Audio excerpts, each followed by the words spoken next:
Hello friends, स्वागत है तमारू मारी YouTube channel LLB Gujarati medium में। आ विडियो में हूँ तमने आवनारी LLB सेम 4 नी जे परीक्षा है तेनी अंदर पूछाई सके तेवा महत्वना IMP प्रश्नों विशेनी जानकारी आपीश। LLB सेम 4 नी अंदर पहलो जे पेपर है पेपर 208208 तेनु नाम है legal methods and legal theories jurisprudence. હવે આ જે પેપર છે તેની અંદર પૂછાતો જે IMP પ્રશ્ન છે તે છે પૂર્વ નિર્ણય એટલે શું, તેનો અર્થ, ખ્યાલ, સ્વરૂપ વિશે વિગતે ચર્ચા કરો। આ પ્રશ્ન જે છે તેના વિશેને તેના જવાબ વિશેની હું જાણકારી આપીશ। પ્રસ્તાવના સૌપ્રથમ જોઈ લઈએ કે પૂર્વ નિર્ણય એટલે શું, પૂર્વ નિર્ણય છે શું। અદાલતનો દરેક ચુકાદો પૂર્વ નિર્ણય ન ગણાય। કાયદાનો કોઈ નવો નિયમ અથવા સિદ્ધાંત પ્રસ્થાપિત કરતો હોય તેવો ચુકાદો પૂર્વ નિર્ણય ગણાય છે। હવે આનો વ્યવસ્થિત અર્થ જોઈ લઈએ। ભવિષ્યના દાવાઓ માટે અગાઉ આપવામાં આવેલા ચુકાદાના માર્ગદર્શન અદાલતો તેમની સમક્ષના કેસમાં કાયદા મુજબ ન્યાયના સિદ્ધાંત મુજબ નિર્ણય આપે છે। એટલે કે અદાલતે પહેલાં અગાઉ જે ચુકાદા આપ્યા હોય તે ચુકાદાનો સંદર્ભ તરીકે ઉપયોગ કરે છે। જે નવો કેસ અદાલત સમક્ષ ચાલી રહ્યો હોય તે નવા કેસમાં માર્ગદર્શન માટે અગાઉના જે કેસ છે, અગાઉનો જે ચુકાદો છે તેનો ઉપયોગ કરે છે ન્યાય આપવા માટે। પરંતુ કેટલીક વાર કાયદાના નિયમો ખામીવાળા હોય કે અધૂરા હોય ત્યારે અદાલતો પોતાની સ્વવિવેકની સત્તા વાપરીને નવા નિયમો કે સિદ્ધાંતો તારવીને ચુકાદા આપે છે।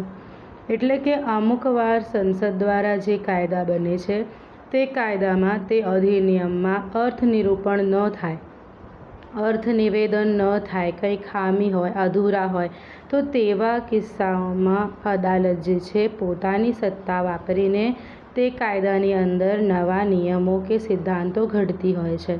હવે આ જે સત્તા છે એમાં એ મુજબ માત્ર સુધારો વધારો કરી શકે છે અદાલત। અદાલત નવા કાયદા ઘડી શકતી નથી, તે માત્ર ફેરફાર કરી શકે છે, નવા નિયમો કે સિદ્ધાંત આપી શકે છે।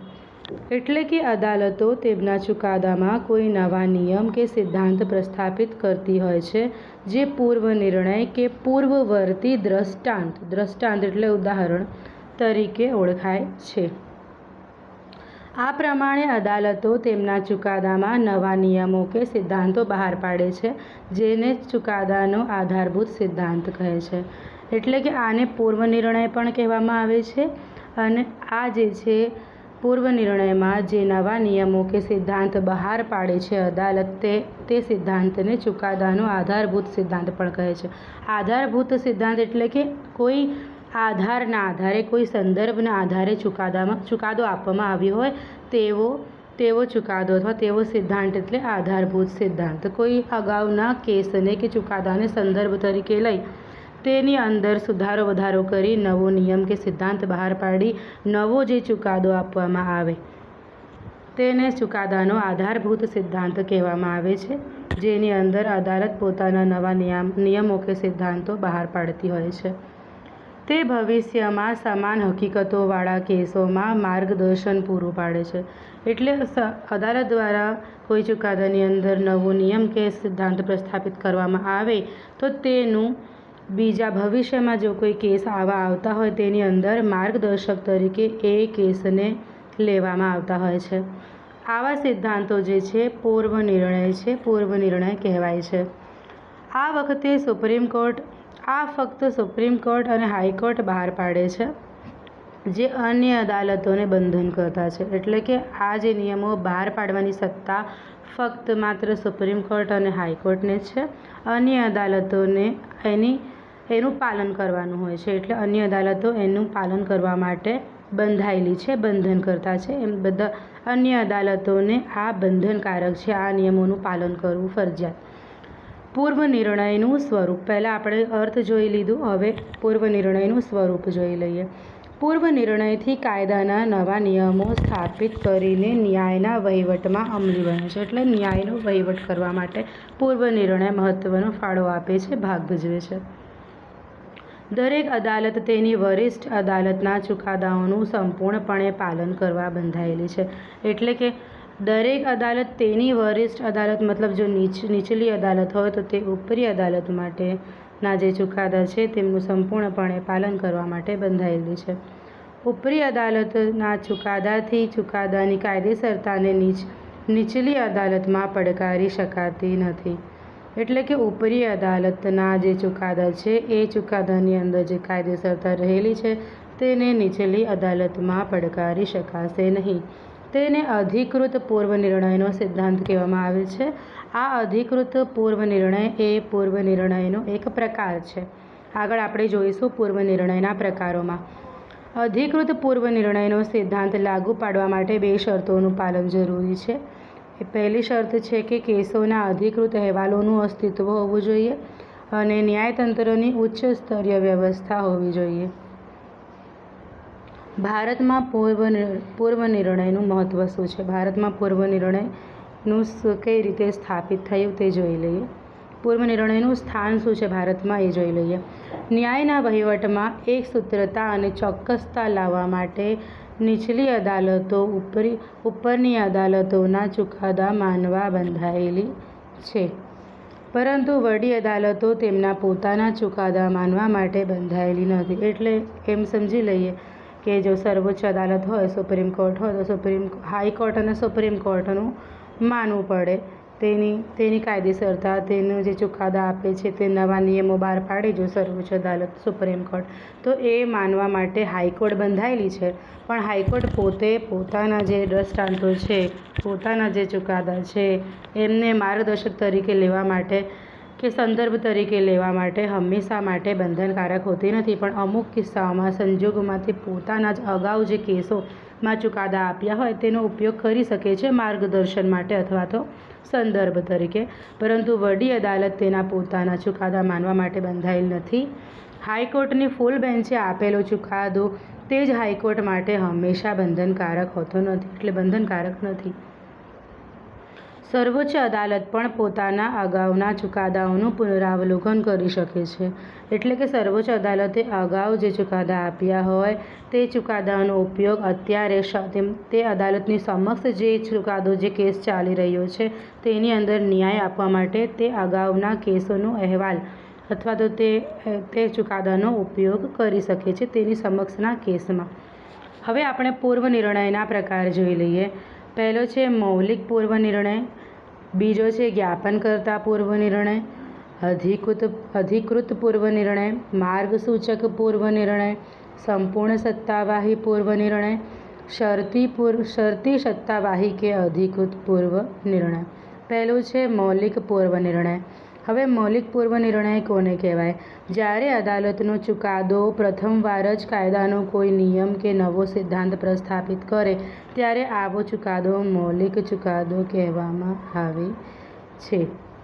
એટલે કે પહેલો જ એવો કેસ છે અને પહેલો જ એવો ચુકાદો છે કે જેની અંદર અદાલતે પહેલાં જ ફેરફાર કરી દીધો હોય તો આવા ચુકાદા મૌલિક ચુકાદા તરીકે, મૌલિક પૂર્વ નિર્ણય તરીકે ઓળખાય છે.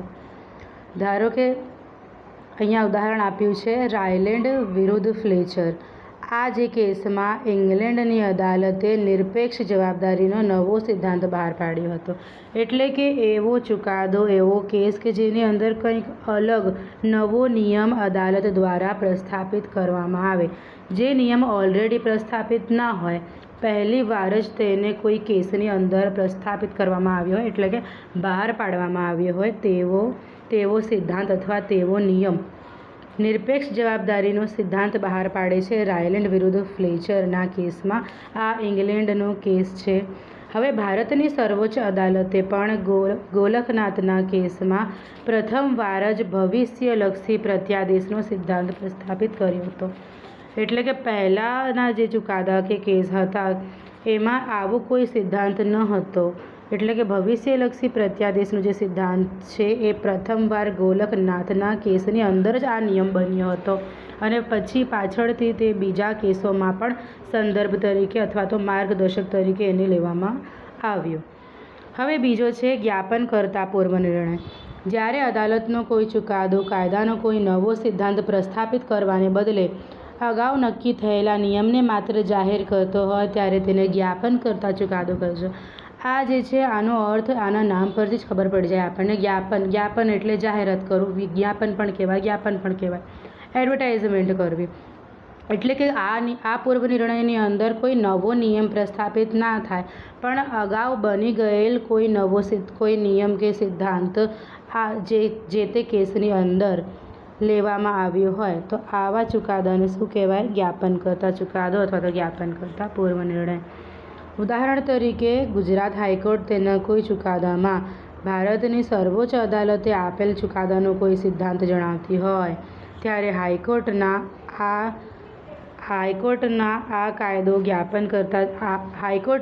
ચુકાદો જ્ઞાપનકર્તા ચુકાદો ગણાય. હવે ત્રીજો જે છે અધિકૃત પૂર્વ નિર્ણય. અદાલતનો ચુકાદો અધિકૃત કે સત્તાવાહી ત્યારે ગણાય કે તે દ્વારા કાયદાનો જે નિયમ સ્થાપિત થાય તેને સ્વીકારવા માટે જે અદાલત સમક્ષ તે દર્શાવવામાં આવે તે સ્વીકારવા માટે બંધાયેલી હોય. એનો અર્થ એમ થાય છે કે અધિકૃત પૂર્વ નિર્ણય એ ક્યારે કહેવાય કે જ્યારે ધારો કે સર્વોચ્ચ અદાલત દ્વારા કોઈ નવો નિયમ કે સિદ્ધાંત પ્રસ્થાપિત કરવામાં આવ્યો હોય તો એ જે છે નિયમ કે સિદ્ધાંત બીજી નીચલી જે અદાલતો છે તેમના માટે બંધનકર્તા હોવાથી એ જે ચુકાદાની અંદર જે નિયમ કે સિદ્ધાંત પ્રસ્થાપિત થયો તેના માટે અધિકૃત પૂર્વ નિર્ણય અથવા તો અધિકૃત ચુકાદો કહેવાશે અને તે માનવા માટે નીચલી અદાલતો બંધનકર્તા છે. ઉદાહરણ તરીકે નીચલી અદાલતો માટે ઉપરી અદાલતોના ચુકાદા સત્તાવાહી કે અધિકૃત ગણાશે. સંપૂર્ણ અધિકૃત પૂર્વ નિર્ણય. ઇંગ્લેન્ડમાં હાઉસ ઓફ લોર્ડ જે છે એમનો જે ચુકાદો છે એ અન્ય બીજી અદાલતો માટે બંધનકર્તા ગણાય છે.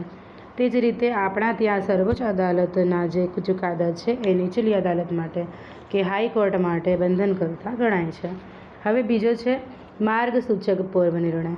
આ પ્રકારના પૂર્વ નિર્ણયમાં અથવા તો આ પ્રકારના ચુકાદાઓ અનુસરવાની ન્યાયાધીશો ઉપર કોઈ ફરજ હોતી નથી. એટલે કે આ કોઈ બંધનકર્તા નથી અને આનું પાલન કરવું ફરજિયાત નથી કોઈ પણ અદાલત માટે. આ ફક્ત માત્ર માર્ગસૂચક પૂર્વ નિર્ણય છે. એટલે માર્ગનું સૂચન કરે છે, માર્ગદર્શન આપે છે.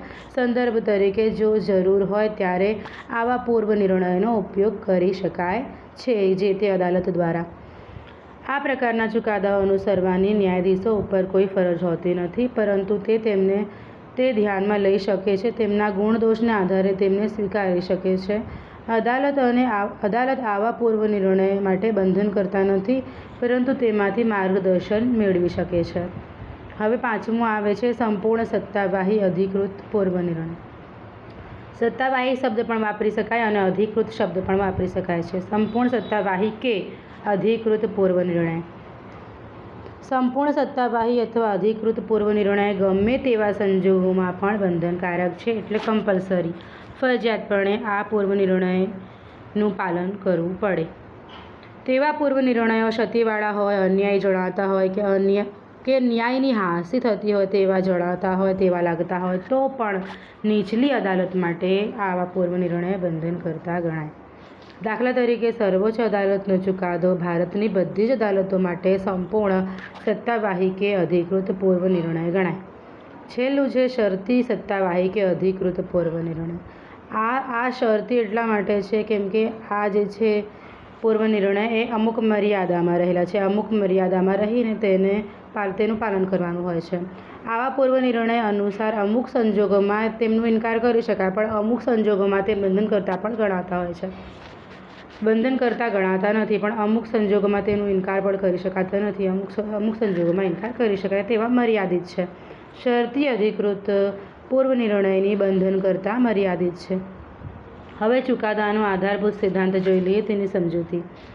સામાન્ય રીતે અદાલતો કોઈ કાનૂની કાર્યવાહીમાં નિર્ણય આપતી હોય ત્યારે શક્ય હોય ત્યાં સુધી તેઓ કોઈ સિદ્ધાંતનો આધાર લેતી હોય છે. એટલે કોઈ પણ ચુકાદો આપતા પહેલાં અદાલત જે છે અગાઉ જે કેસોમાં જે નિયમો કે સિદ્ધાંતો પ્રસ્થાપિત થયા હોય તેમનો સંદર્ભ તરીકે તેના આધાર તરીકે લેતી હોય છે. ચુકાદાના આવા સિદ્ધાંતોને નિર્ણય આધાર કે ચુકાદાનો મધ્યવર્તી સિદ્ધાંત કે ચુકાદાનો આધારભૂત સિદ્ધાંત તેને કહેવામાં આવે છે. હવે ન્યાયાધીશો હકીકત કે કાયદાના પ્રશ્નો કે બંને પર નિર્ણય આપે છે. હવે આવા નિર્ણયો માટેનું તે કારણ શું છે? તો ચુકાદાના આધારભૂત સિદ્ધાંત. કોઈ પણ કાયદાનો પ્રશ્ન હોય કે હકીકતનો પ્રશ્ન હોય તેનો નિર્ણય લાવવા માટે આધાર તરીકે જે ચુકાદાઓને આધાર તરીકે લેવામાં આવે છે તે આધારભૂત સિદ્ધાંત છે.